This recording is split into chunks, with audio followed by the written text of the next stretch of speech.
Да мразиш е лошо и тажно.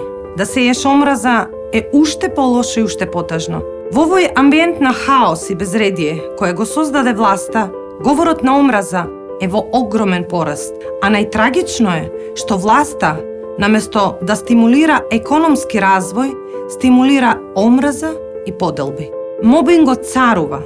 Притисоците станаа секојдневие и начин на владење. Новинари се повикуваат во полиција затоа што објавиле криминал на власта, а криминалците царуваат по улиците. Се затвараат медиуми, а се отвараат Луи Витон торби. Додека родот на земјоделците скапува по нивите, плантажите со марихуана на семејството на Заев никнуваат на секој чекор. Земјоделците се обесправени и заборавени, излажани и понижени.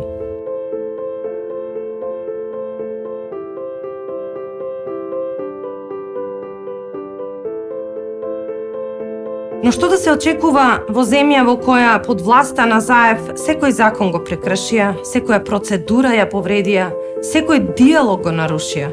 Собранието го третираат како да е нивна фирма, пратениците како да се продукт на пазар, а уставот го осквернавија.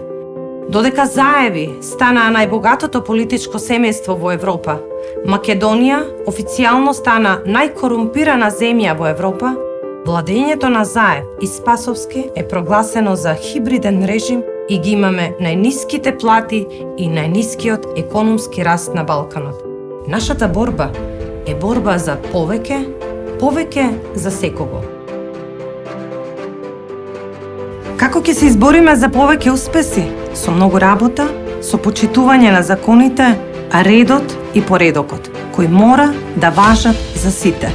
Со љубов, со разбирање, диалог, почитување на човековите права и почитување на Република Македонија. Само така ќе имаме нормална држава и се разбира, со повисоки плати, а помала невработеност, со повисоки пензии, а помали даноци, со повеќе инвестиции, а помалку бирократија, со помалку омраза, а повеќе почит за секого. Следуваат промени на подобро, подобри времиња, квалитетни реформи, почитување на принципите и позитивни резултати кои ќе ги почувствува секој еден од вас.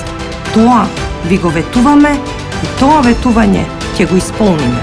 Обновата доаѓа.